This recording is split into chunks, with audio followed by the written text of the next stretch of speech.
أرسله الله إلى الناس كافة بشيرا ونذيرا وداعيا إلى الله بإذنه وسراجا منيرا. أما بعد فأعوذ بالله من الشيطان الرجيم. بسم الله الرحمن الرحيم. واضرب لهم مثل الرجلين جعلنا لأحدهما جنتين من أعناب وحففناهما بنخل وجعلنا بينهما زرعا كلتا الجنتين آتت أكلها ولم تظلم منه شيئا وفجرنا خلالهما نهرا وكان له ثمر فقال لصاحبه وهو يحاوره أنا أكثر منك مالا وأعز نفرا ودخل جنته وهو ظالم لنفسه قال ما أظن أن تبيد هذه أبدا وما أظن الساعة قائمة ولئن رددت إلى ربي لأجدن خيرا منها منقلبا قال له صاحبه وهو يحاوره أكفرت بالذي خلقك من تراب ثم من نطفة ثم سواك رجلا لكن هو الله ربي ولا أشرك بربي أحدا ولولا إذ دخلت جنتك قلت ما شاء الله لا قوة إلا بالله إن ترني أنا أقل منك مالا وولدا فعسى ربي أن يؤتيني خيرا من جنتك ويرسل عليها حسبانا من السماء فتصبح صعيدا زلقا أو يصبح ماؤها غورا فلن تستطيع له طلبا وأحيط بثمره فأصبح يقلب كفيه على ما أنفق فيها وهي خاوية على عروشها ويقول يا ليتني لم أشرك بربي أحدا ولم تكن له فئة ينصرونه من دون الله وما كان منتصرا هنالك الولاية لله الحق هو خير ثوابا وخير عقبا.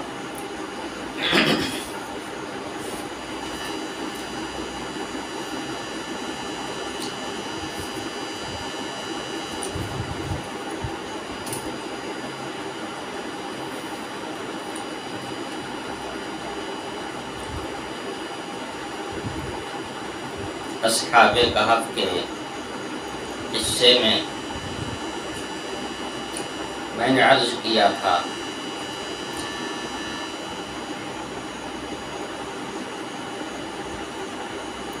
کہ ایک وقت ایسا آنے والا تھا اللہ تعالیٰ کے علم میں جس میں علماء نصارہ اختلاف کریں گے بعث بعد الموت کے سلسلے میں.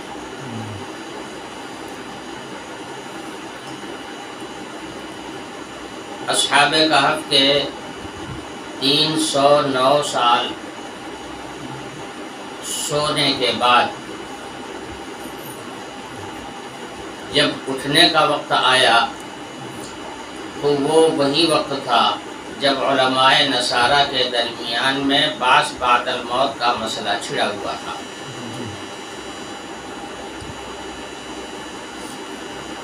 میں نے اس کے پہلے بھی آپ کے سامنے عرض کیا تھا کہ شریعت حقہ، مذاہب حقہ،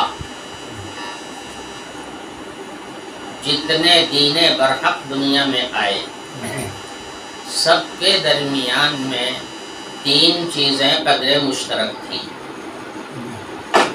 یعنی ہر نبی نے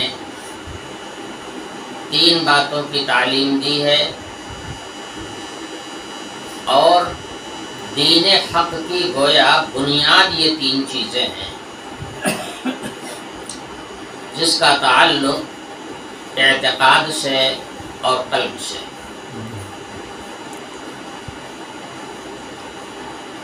جتنے پیغمبر آئے سب نے ان تینوں کو سامنے رکھا اور تینوں کو اپنی امت کو عقیدہ بنانے کا حکم دیا۔ گویا مذاہب حقہ کی حقانیت کی دلیل یہ ہے کہ اس کے اندر یہ تینوں عقائد موجود ہوں۔ پہلی چیز ہے اللہ تعالیٰ کی ذات و صفات کا یقین کامل۔ دوسری چیز ہے جس زمانے میں بھی کوئی شریعت آئی اس زمانے کا رسول۔ اللہ پاک نے پچھلے ادوار میں مختلف دور میں مختلف پیغمبروں کو رسالت کا مقام عطا فرمایا۔ وہ اللہ کے رسول کی حیثیت سے دنیا میں آئے اور دنیا کو اللہ کی پہچان کرائی۔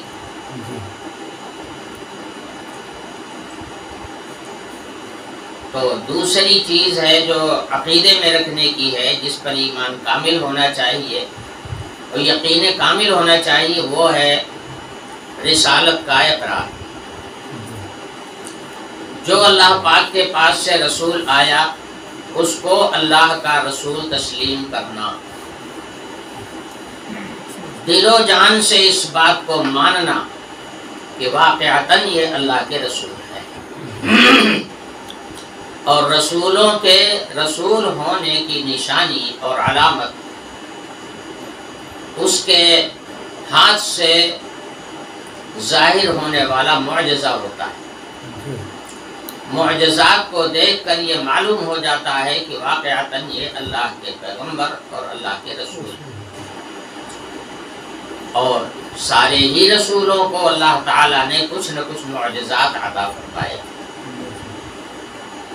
اسی سے حق پرست روحوں نے اور دانشوروں اور عقل مندوں نے انہیں پہچانا کہ یہ واقعتاً اللہ کے رسول ہیں۔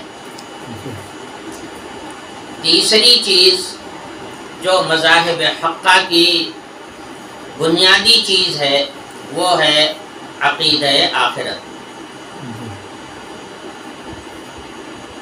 یعنی اس بات کا یقین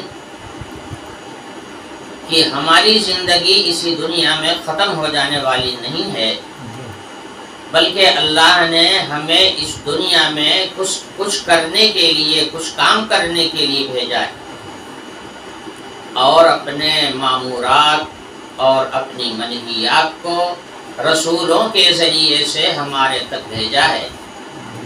اس لیے ہم اللہ کے بندے اور غلام ہیں، ہمیں اللہ کے حکموں کی پابندی کرنا ہے، چاہے وہ اوامر ہوں اس کی بھی پابندی کرنا ہے، نواہی ہیں ان کی بھی پابندی کرنا ہے۔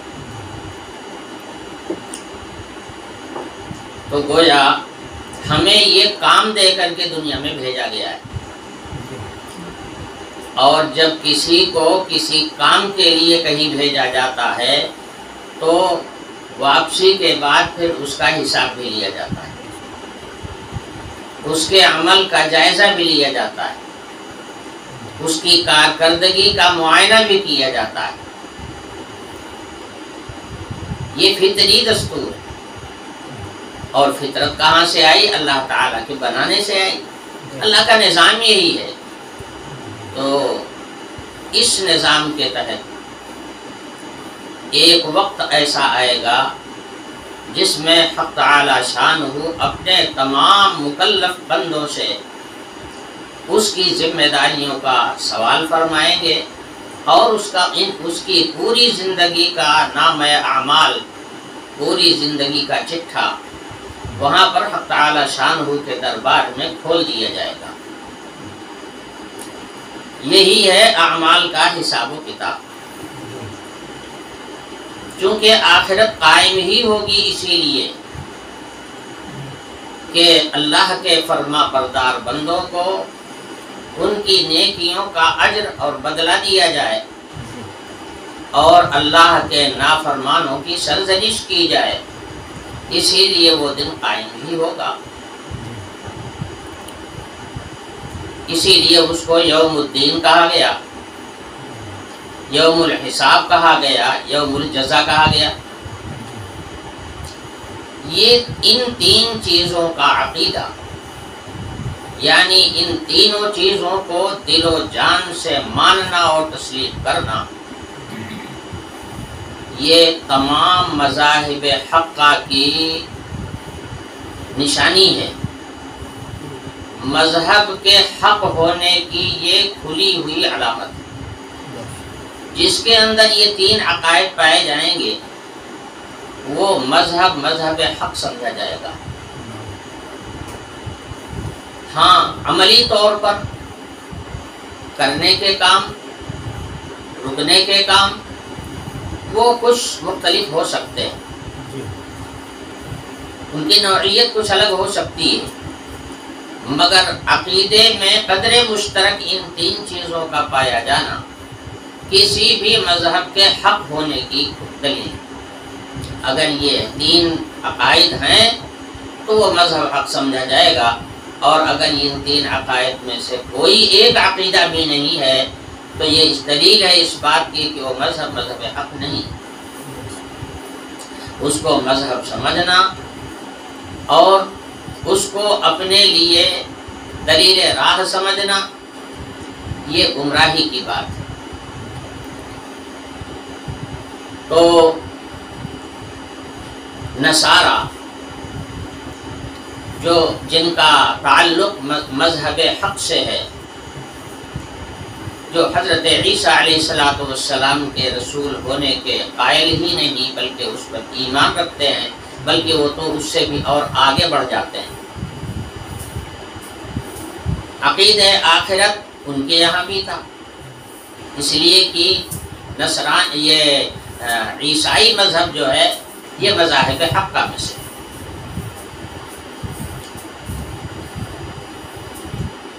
تو علماء نصارہ میں جب گمراہی آئی، ایک بات اور عرض کروں، جب کسی کے دل میں گمراہی کا عنصر پیدا ہوتا ہے تو سب سے پہلے اس کے دل میں آخرت کے متعلق شکوک و شبہات پیدا ہونا شروع ہو جاتے ہیں، اور کسی چیز میں نہیں، سب سے پہلے عقیدہ آخرت کے سلسلے میں دل کے اندر وسوسہ آتا ہے، شکوک پیدا ہو جاتے ہیں، شبہات ہونے لگتے ہیں۔ کتنے مسلمانوں کی زبانوں سے سنا گیا ہے، کل کیا ہوگا کون جانے، کیا خبر ہوگا کہ نہیں ہوگا، تو اب تو شک پیدا ہو گیا نا، اور جب شک آتا ہے تو ایمان ختم ہو جاتا ہے۔ ان تین چیزوں پر یقین کامل ہر وقت ہو تب آدمی ایمان پر قائم ہے۔ ان میں سے کسی ایک کے اندر بھی فرق پیدا ہو جائے، شک پیدا ہو جائے، ایمان ختم ہو جاتا ہے۔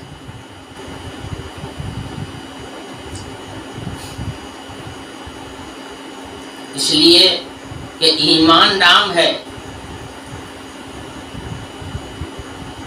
کل ما جاء بہ النبی صلی اللہ علیہ وسلم پر یقین رکھنے کا، اور رسول اللہ صلی اللہ علیہ وسلم کی تعلیمات میں یہ تینوں چیزیں داخل ہیں۔ تو میں نے عرض کیا کہ جب گمراہی کا عنصر دل کے اندر پیدا ہوتا ہے تو سب سے پہلے عقیدہ آخرت متزلزل ہوتا ہے، عقیدہ آخرت میں فرق پیدا ہوتا ہے۔ آدمی سوچنے لگتا ہے ارے یار مرنے کے بعد کوئی جی کر کے پھر آیا ہے کیا؟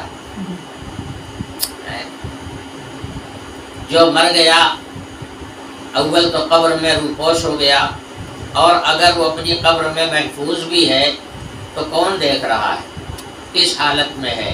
نہ وہاں کھانا جا رہا ہے، نہ پانی جا رہا ہے، نہ وہاں زندگی کا کوئی سامان جا رہا ہے، پتہ نہیں کس حالت میں ہے بھی کہ نہیں ہے، ختم ہو گیا، اسی مٹی میں مل گیا۔ تو یہ شکوک و شبہات آدمی کو عقیدہ آخرت سے موڑ دیتے ہیں، تو گمراہی یہیں سے شروع ہوتی ہے۔ نصارہ میں جب گمراہی آئی تو امور آخرت کے سلسلے میں ان کے یہاں اختلاف پیدا ہو گیا، آپس میں لڑنے لگے، جھگڑنے لگے، کوئی کہتا کہ بعث بعد الموت ہوگا، کوئی کہتا نہیں ہوگا، اور جو لوگ کہتے کہ بعث بعد الموت ہوگا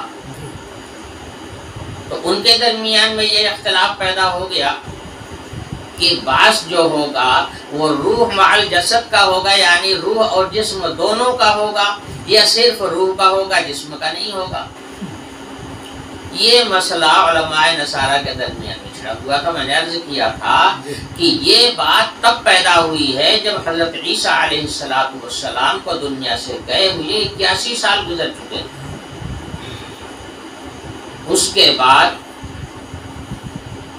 جب نصارہ کے اندر گمراہی آئی تو سب سے پہلے عقیدہ آخرت کے سلسلے میں ان کے یہاں اختلافات پیدا ہو گئے، تو کئی طبقے ہو گئے تھے ان کے یہاں اس اختلاف کے نتیجے میں۔ تو مسئلہ یہ تھا چھڑا ہوا، اب تعالی شانہ کو تو ہر چیز کا علم ازلی ہے، جانتے ہیں کہ کب کیا ہونے والا ہے، ہونے والا کیا ہے انہی کے حکم سے ہوتا ہے۔ تو ادھر اصحاب کہف کو 309 سال سلا دیا گیا، اور اب اقتدار نصارہ کے ہاتھ میں تھا، دین نصرانیت اس وقت رائج ہو چکا تھا، اور ایک مدت گزرنے کے بعد علماء نصارہ میں آخرت کے سلسلے میں اختلافات پیدا ہو گئے۔ حق تعالی شانہ کو یہ منظور تھا، گویا ان کے یہاں سے مقدر تھا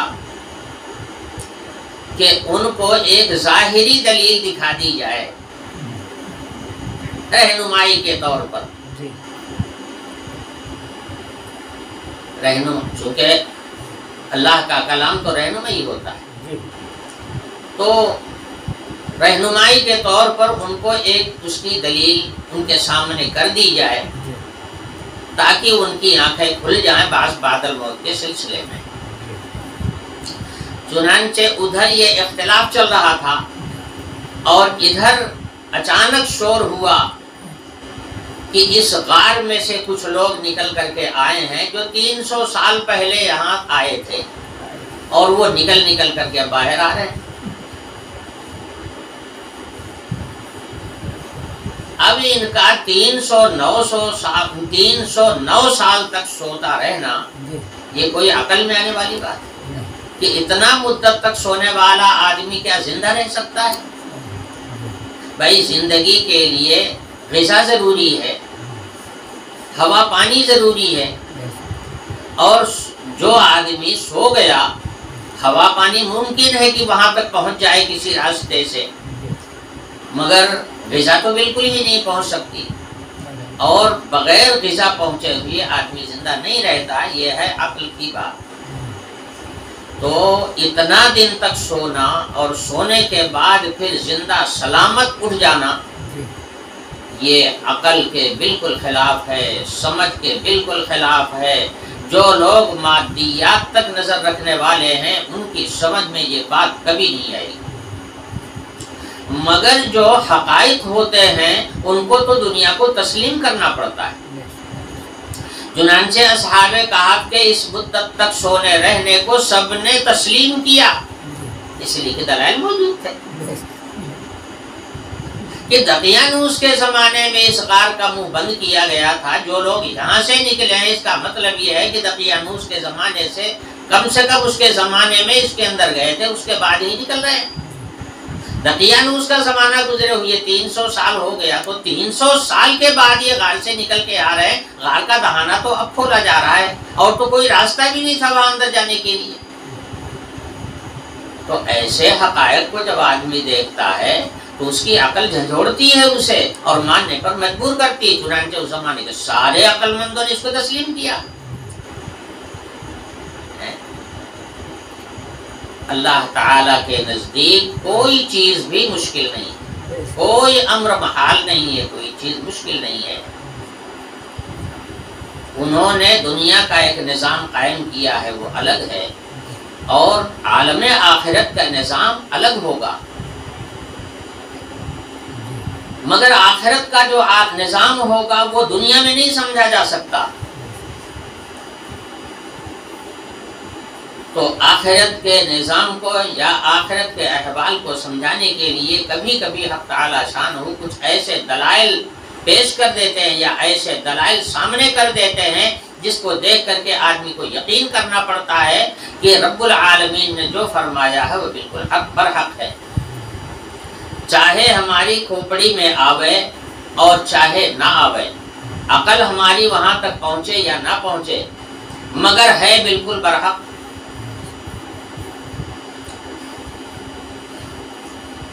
چنانچہ ان لوگوں کا اتنا زمانہ سونے کے بعد سلامتی کے ساتھ اٹھ کر کے کھڑا ہو جانا، یہ کھلی ہوئی دلیل ہے اس بات کی کہ جس رب نے بغیر دانا پانی کے ان کو 300 سال تک زندہ رکھا، وہ یقیناً اس بات پر قادر ہے کہ مردے کو بھی دوبارہ زندہ کر سکتا ہے. آخر پہلی دفعہ جب اللہ پاک نے پیدا کیا تھا تو کون سا جسم تھا؟ دنیا میں پھیلے ہوئے ذرات کو اللہ نے یکجا کیا اور یکجا کر کے انسان بنا دیا. آدم علیہ السلام کو مٹی کا پتلا بنا کر کے اس کے اندر روح ڈال دی اور وہ جاندار ہو گئے. اللہ کتنی مخلوق روزانہ پیدا کرتا ہے، ہر موسم میں الگ الگ مخلوق پیدا ہوتی ہے. نہ کوئی ان کے ذرات کو اکٹھا ہوتے ہوئے دیکھتا ہے اور نہ ان کے اندر روح پھوٹتے ہوئے دیکھتا ہے. ہاں چلتے ہوئے دیکھتا ہے کہ زمین کے اوپر آ کر کے چل رہے ہیں. بعض کیڑوں کو ہم نے دیکھا ہے، ان کی شکل ایسی ہی ہوتی ہے جیسے آم کے پیڑ کی پپری، جو پپری ہوتی ہے اوپر، اس طرح کا کیڑا، اور اس کے اندر جان. پہلے ہم نے سمجھا کہ یہ پپری ہے کہیں لگی ہوئی ہے، اور جب اس کو ہاتھ لگایا تو چلنے لگی. بعض کیڑے اڑنے لگتے ہیں، بعض چلنے لگتے ہیں. اس کی جسامت کو آپ دیکھیں، چھو کر کے دیکھیں، ایک دم لکڑی معلوم ہوگا. تو اللہ چاہے تو لکڑی کے اندر جان پیدا کر دے، اللہ چاہے تو پتھر کے اندر جان پیدا کر دے اور جان پیدا کر کے اس کو چلا دے. اللہ تعالیٰ کی قدرت میں ہے. حدیث شریف میں فرمایا گیا النوم اخو الموت، نیند سونے کی جو حالت ہے وہ موت کی سی کیفیت ہے. اس کو موت کی بہن کہا گیا کہ نیند جو ہے یہ موت کی بہن. بہن ہونے کا مطلب یہ ہے کہ موت کے کافی مشابہ ہے. جس طرح آدمی موت کے بعد نہ کچھ سنتا ہے، نہ سمجھتا ہے، نہ دیکھتا ہے، نہ بولتا ہے، بے حس ہو جاتا ہے، سونے کی حالت میں بھی یہی کیفیت ہوتی ہے. نہ کچھ سنتا ہے، نہ دیکھتا ہے، نہ بولتا ہے، بے حس پڑا ہوا ہے مردہ کی طرح سے. تو النوم اخو الموت. اللہ تعالیٰ نے عالم آخرت کو ان کے قریب الفہم کرنے کے لیے اتنی لمبی نیند طاری کر کے بیدار کیا تاکہ اس کو دیکھ کر کے وہ سوچیں کہ بعد الموت یہ ایک یقینی چیز ہے اور روح مع الجسم ہوگا. اس سے گویا وہ اس کو سمجھیں.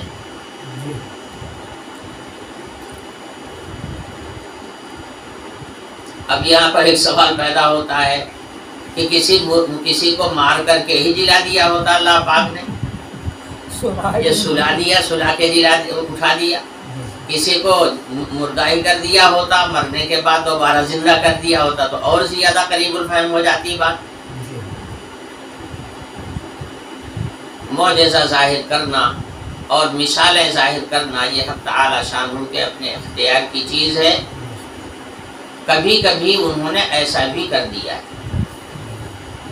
حضرت عیسیٰ علیہ السلام جب شام کی قبر پر گئے تھے، لوگوں کے اس مطالبے پر لوگوں نے کہا کہ اگر آپ پیغمبر ہیں، خدا کے رسول ہیں، تو آپ کسی مردے کو زندہ کر کے ہم کو دکھائیے، تب ہم آپ کو اللہ کا رسول مان لیں گے۔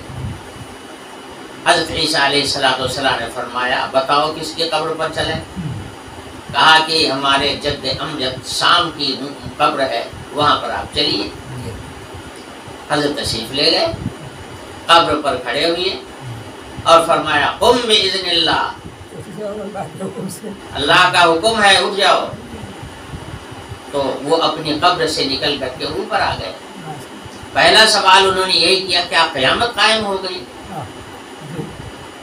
حضرت عیسیٰ علیہ السلام نے کہا کہ نہیں، بطور معجزہ آپ کو زندہ کیا گیا ہے۔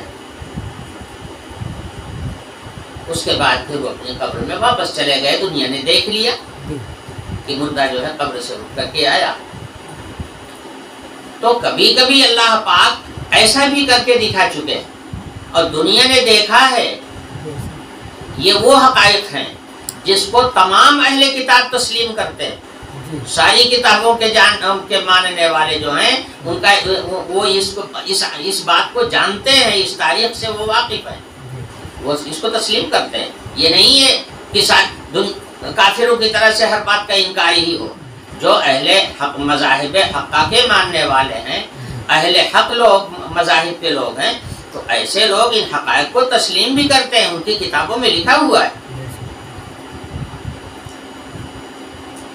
تو اللہ اس پر بھی قادر ہے، مگر وہ ان کی مصلحت ہے، جیسا معجزہ چاہتے ہیں۔ معجزہ بھی کسی پیغمبر کے اختیار میں نہیں ہے کہ پیغمبر جب چاہے کوئی معجزہ دکھا دے، وہ تو اللہ کے اختیار میں۔ حضرت ابراہیم علیہ السلام سے لوگوں نے مطالبہ کیا تھا، نہیں، لوگوں نے مطالبہ نہیں کیا تھا۔ حضرت ابراہیم علیہ السلام کو بذات خود یہ شوق پیدا ہوا تھا کہ اگر میں مردے کو زندہ کرتے ہوئے دیکھ لیتا تو میرے یقین میں اور زیادہ مضبوطی پیدا ہو جائے۔ یقین تو ہے ہی ہے، مگر اور پختگی آ جاتی، اسی کو کہتے ہیں ازدیاد ایمان، پختگی اور زیادہ مزید بڑھ جائے۔ تو اللہ پاک سے دعا فرمائی اور درخواست کیا رب ارینی کیف تحیی الموتیٰ، رب العالمین ہمیں ذرا دکھا دیجئے، میں اپنی ان دنیاوی آنکھوں سے دیکھ لوں، دل کی آنکھ سے تو سب سمجھا ہوا ہے، مگر ان ظاہری آنکھوں سے بھی میں دیکھ لوں کہ آپ مردے کو زندہ کیسے کرتے ہیں۔ حق تعالی شان نے فرمایا، جب آیات میں موجود ہے کہ 4 پرندے لاؤ، ان کو ذبح کرو، ان کی بوٹیاں بناؤ، سب کو چورا کر دو، ایک دم 4 پرندوں کو یکجا کر کے اور سب کی بوٹیوں کو قیمہ بنا دو۔ اس کے بعد چونکہ 4 پرندے ہیں، 4 پہاڑوں پہ لے جا کر کے رکھ دو۔ اس کے بعد پھر آواز دینا۔ پہلے یہ بھی بتا دیا گیا تھا کہ ان کا نام بھی رکھ لینا پہلے سے، نہیں تو بعد میں پکارو گے کس نام سے، نام بھی رکھ لینا۔ اب حضرت نے ان 4 پرندوں کو ذبح کر کے ان کی بوٹیاں بنائی، اس کا قیمہ بنایا، سارے گوشت کو، ہڈی چڈی کو جتنا تھا سب یکجا کر دیا، ملا دیا، اور ملانے کے بعد میں ایک ایک حصہ 4 میں 4 حصے کر کے ایک حصہ 4 پہاڑوں پر جہاں جہاں اللہ پاک نے کہا تو وہاں لے جا کر کے رکھیا ہے۔ اور ان پرندوں کا نام پہلے سے رکھا ہوا تھا۔ حق تعالی شانہ نے فرمایا کہ پکارو۔ حضرت ابراہیم علیہ السلام نے جب نام لے کر کے پکارا تو ایک پرندہ اس پہاڑ سے اڑتا ہوا چلا آ رہا ہے، ایک پرندہ اس پہاڑ سے چلا آ رہا ہے، ایک پرندہ اس پہاڑ سے، 4 پہاڑوں سے وہی پرندے دوبارہ زندہ ہو کر کے حضرت ابراہیم علیہ السلام کے سامنے آ کر کے کھڑے۔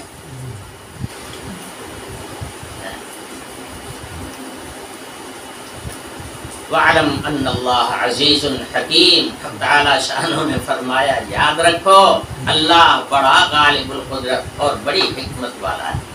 اس کی حکمتوں کو اور اس کی قدرت کے گناہ کو تم سمجھ نہیں سکتے۔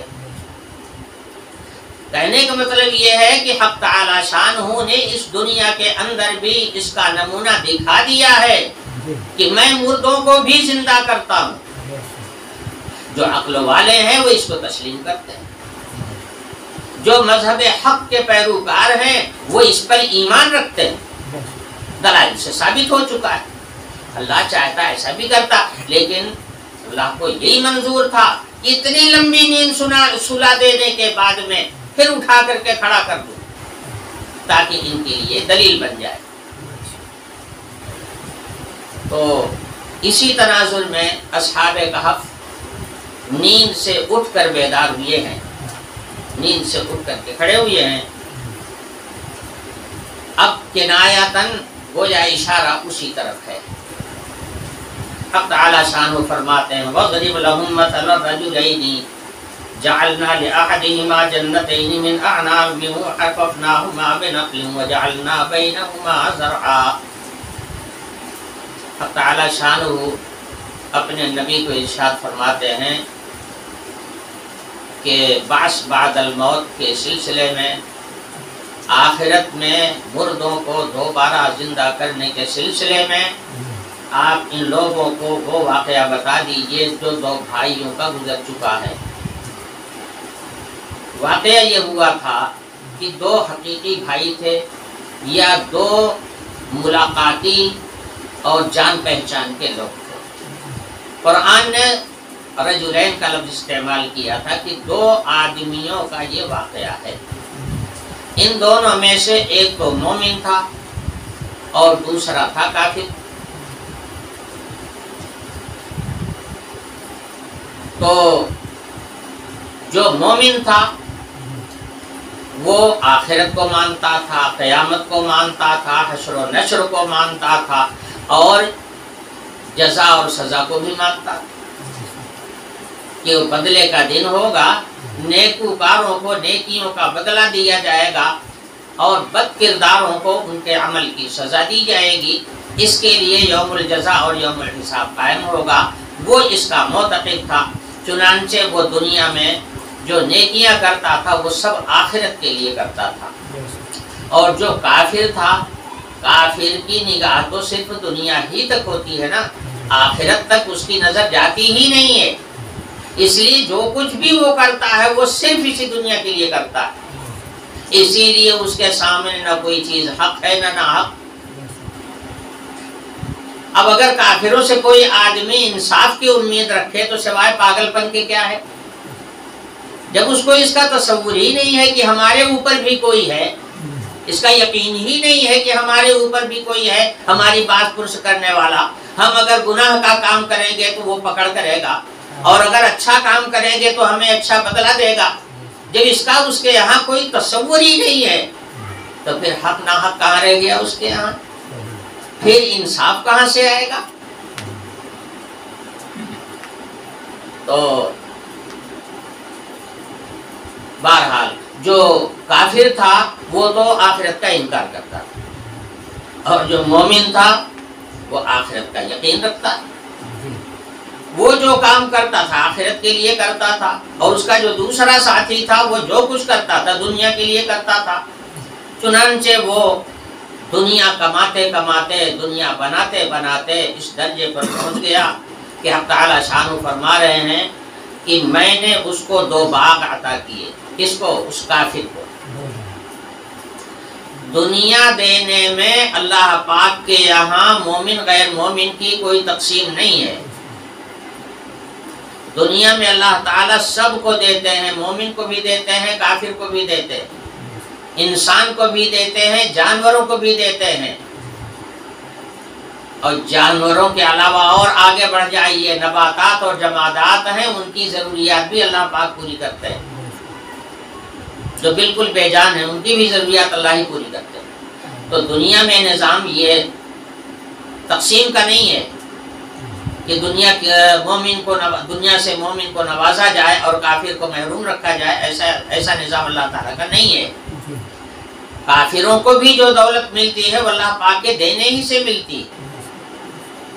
تو اب تعالیٰ شانہ فرماتے ہیں کہ میں نے ان دونوں میں سے ایک شخص کو جو کافر تھا اس کو دو باغ عطا کیے. اور باغ بھی کس چیز کے؟ انگوروں کے باغ.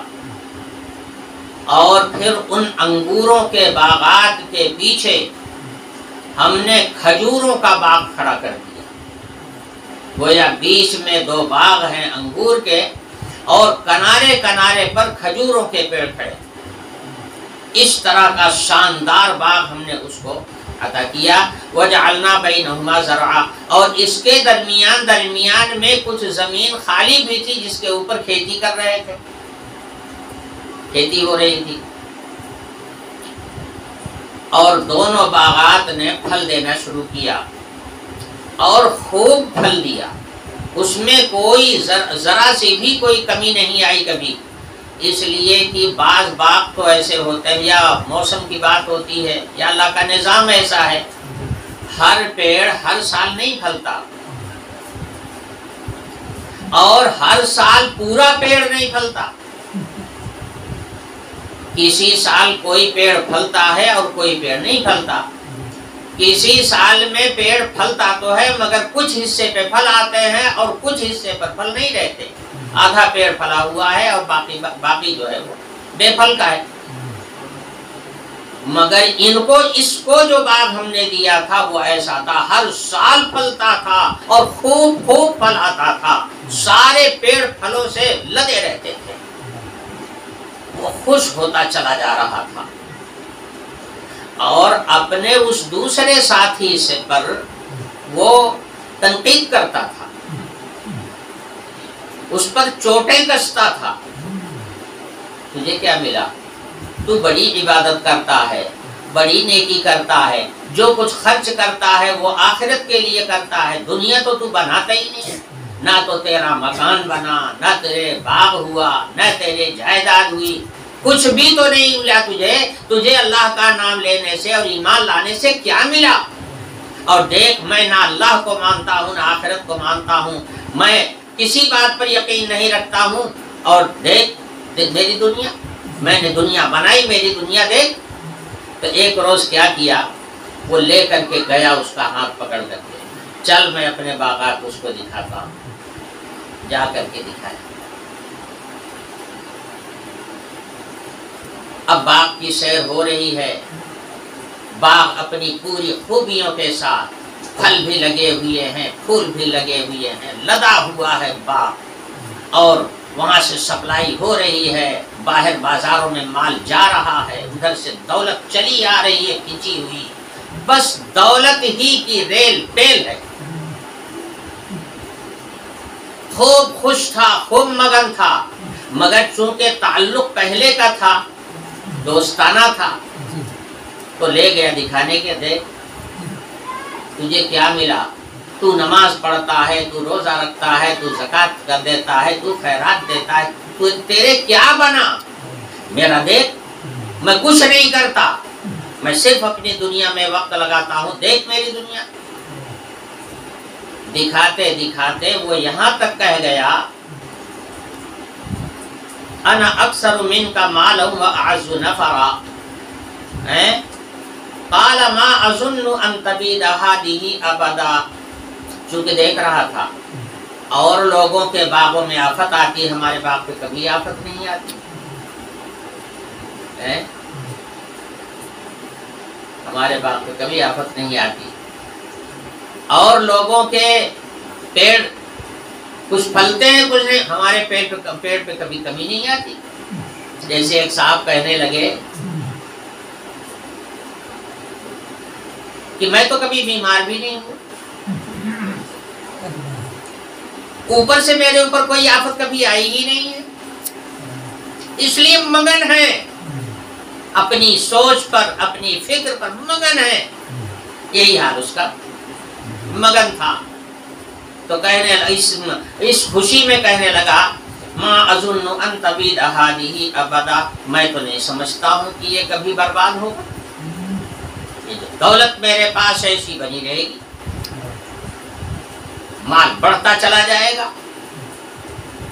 سپلائی ہوتی رہے گی، دولت آتی رہے گی، ایسے ہی رہے گا ہمیشہ، میں تو یہ سمجھتا ہوں، اس لیے کہ آخرت کا اور قیامت کا اور کسی چیز کے برباد کر دینے کا، برباد کر دینے کے بعد پھر آباد کر دینے کا، تو اس کی ہم کوئی تصور ہی نہیں تھا کافر ہونے کی وجہ سے۔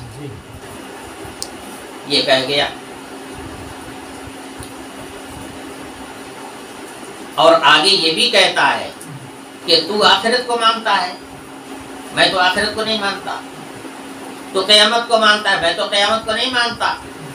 اور سن، جیسے یہاں پر میں سب سے زیادہ دولت مند اور سب سے زیادہ خوشحال ہوں، اگر بالفرض مان لو تھوڑی دیر کے لیے، مانتا تو نہیں ہوں لیکن مان لیتا ہوں تمہاری بات کو، اگر کہیں آخرت آئی بھی نا تو وہاں بھی میں تجھ سے اچھا ہی رہوں گا. اگر آخرت میں جانا بھی پڑ گیا تو وہاں بھی میں تجھ سے اچھی حالت میں رہوں گا، میں خوشحال رہوں گا، میں اونچے ہی رہوں گا تجھ سے. تو دوسرے ساتھی نے اس کو جواب دیتے ہوئے، جو مومن تھا اس نے جواب دیتے ہوئے کہا، اکفرت بالذی خلقک من تراب ثم من نطفۃ ثم سواک رجلا. ارے میاں، تم آخرت کا انکار کرتے ہو، تم قیامت کا انکار کرتے ہو، یوم الجزا کا انکار کرتے ہو، اپنے اوپر کیوں نہیں سوچتے؟ سوچو، اللہ تعالیٰ نے پہلا انسان کیسے بنایا؟ مٹی سے بنایا پتلا، اور اس مٹی کے اندر روح پھونک دیا، وہ انسان بن گیا. اس کے بعد اسی کے نطفے سے اللہ تمام انسانوں کو پیدا کرتا چلا جا رہا، پوری دنیا میں انسانوں کو پھیلا دیا. ذریعہ بس وہی نطفہ ہے. نطفہ کہاں سے بنتا ہے، کہاں سے آتا ہے؟ یہی زمین کے اوپر جو تمام چیزیں ہیں وہی کھائی جاتی ہیں، اور وہی پھر پہلے غذا ہوتا ہے، غذا کے بعد مادہ بنتا ہے، مادے سے پھر خون بنتا ہے، اور خون کے بعد پھر اس خون سے نطفہ تیار ہوتا ہے. کتنے مراحل سے گزرنے کے بعد خون تیار ہوتا ہے. دنیا میں ہر چیز کی مشین دیکھی ہوگی، خون بنانے والی کوئی مشین نہیں ہے. دل کی مدد کرنے والی مشین تیار ہو گئی ہے جو خون کی سپلائی کر سکے، مگر خون بنانے والی کوئی مشین آج تک تیار نہیں ہوئی. اور یہ خون جسم کے اندر جو غذا کھائی جاتی ہے اس غذا سے جسم کے اندر تیار ہوتا ہے. اور خود ایک انسان ہی نہیں، جانوروں کے بدن میں بھی خون تیار ہوتا ہے، اور اسی خون سے باقی ساری چیزیں تیار ہوتی ہیں. تو اس بنانے والے کا، اس پیدا کرنے والے کا انکار کرتا ہے، اس کی باتوں کا انکار کرتا ہے. سوچ، جو ذات مٹی سے انسان بنا دیتی ہے، کیا وہ مرنے کے بعد دوبارہ پھر زندہ کر کے اٹھا نہیں سکتا؟ جو دنیا کے تمام پھیلی ہوئی چیزوں کو غذا بنانے کے بعد پھر نطفہ تیار کر کے اس کے اندر روح ڈال کر کے انسان بنا دیتا ہے، کیا وہ انہی ذرات کو دوبارہ اکٹھا کر کے پھر انسان بنا کر کے کھڑا نہیں کر سکتا؟ اللہ پاک چاہیں گے تو اسی جسم کے ذرات کو اکٹھا کر کے پھر انسان بنا دیں گے. اور اگر ذرات کو نہ اکٹھا کریں تو جہاں چاہیں گے وہیں سے اسی زمین کے اندر سے اسی مٹی سے انسان کو نکال کر کے باہر کھڑا کر دیں گے، اس کے اندر روح پھونک دیں گے. حق تعالیٰ شانہ کو تو اس پر قدرت حاصل ہے. تو اللہ تعالیٰ کی قدرت کا تو انکار کرتا ہے، یعنی آخرت کو اس لیے نہیں مانتا ہے کہ تیری سمجھ میں نہیں آتی ہے. سمجھنے کے لیے اور قریب الفہم کرنے کے لیے ایسی مثالیں دنیا کے اندر موجود ہے. تو اکفرت بالذی خلقک من تراب، کیا تو انکار کرتا ہے اس رب کا، اس رب کی طاقت کا جس نے تجھ کو مٹی سے بنایا؟ ثم من نطفۃ، اس کے بعد پھر نطفہ بنایا، ثم سواک رجلا، اور پھر نطفے سے صحیح سالم انسان بنا کر کے کھڑا کر دیا. کیا اس کی قدرت کہیں چلی گئی ہے؟ کیا دوبارہ وہ قبر سے پھر اسی طرح سے اٹھا نہیں سکتا ہے؟ کیوں انکار کرتا ہے شریعتوں کا؟ کیوں انکار کرتا ہے اللہ کے حکموں کا، کیوں انکار کرتا ہے ان عقائد کا، یہ اس نے تنبیہ کیا۔ اور ساتھ ساتھ اس مومن نے یہ بھی کہا لَٰكِنَّهُ اللَّهُ رَبِّي وَلَا أُشْرِكُ بِرَبِّي أَحَدًا، میں تو بھائی اسی قادر مطلق کو اپنا رب مانتا ہوں، دل سے مانتا ہوں، اور میں کسی بھی عمل میں اس کے ساتھ کسی کو شریک نہیں مانتا۔ اس کی اس حکومت میں اور اس کی اس قدرت میں کوئی اس کا شریک اور صحیح نہیں ہے۔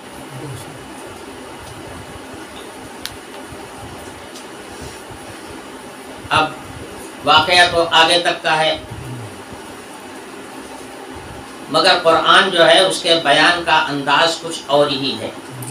قرآن کہتا ہے وَلَوْلَا إِذْ دَخَلْتَ جَنَّتَكَ قُلْتَ مَا شَاءَ اللَّهُ لَا قُوَّةَ إِلَّا بِاللَّهِ، جب یہ اپنے باغ میں اپنے ساتھی کی سیر کرا رہا تھا اور اس کی خوبیوں کو بیان کر رہا تھا اور ان کی خوبیوں کا مشاہدہ کروا رہا تھا، تو اس وقت اس نے ما شاء اللہ لا قوت الا باللہ کیوں نہیں کہہ لیا؟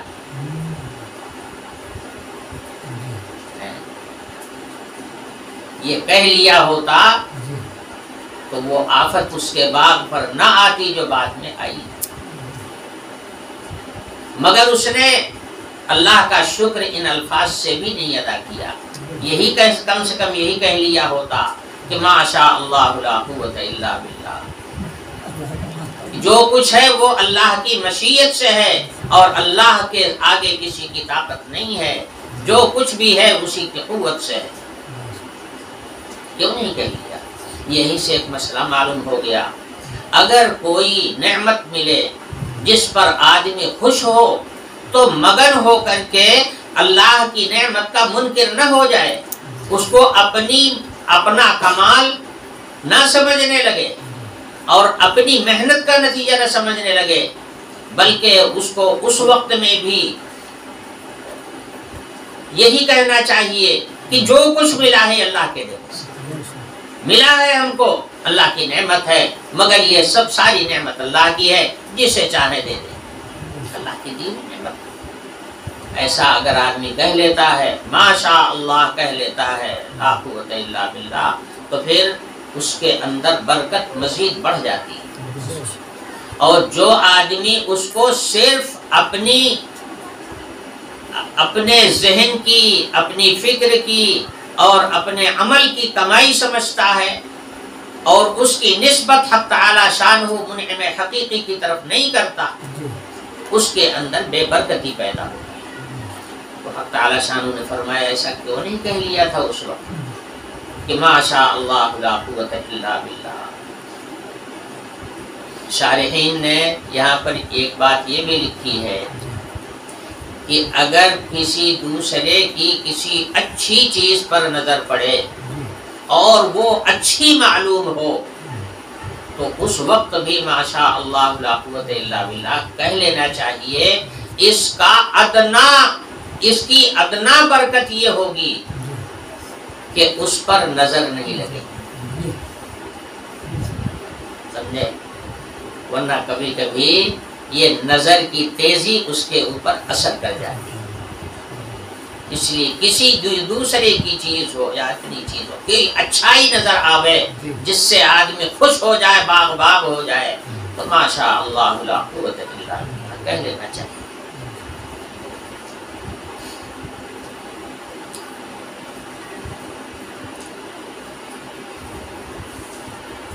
تو اس دوسرے ساتھی نے کہا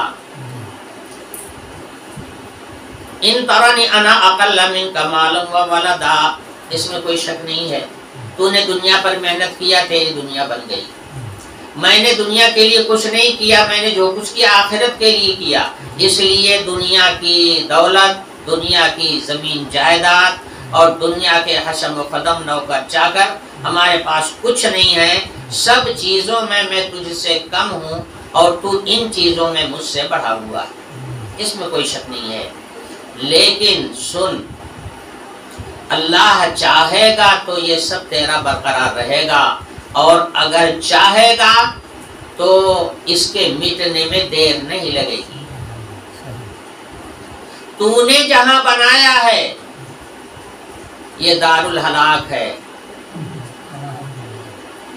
یہاں جو چیز بنتی ہے وہ بگڑتی ہے۔ تو نے جو کچھ بنایا دنیا میں بنایا، اور دنیا فانی ہے، اس لیے تیری بنائی ہوئی، تیری تجھے جو ملی ہے چیز وہ ساری کی ساری فنا ہو جانے والی ہے، اور میں نے جو کچھ کیا ہے اب تک وہ سب آخرت کے لیے کیا ہے۔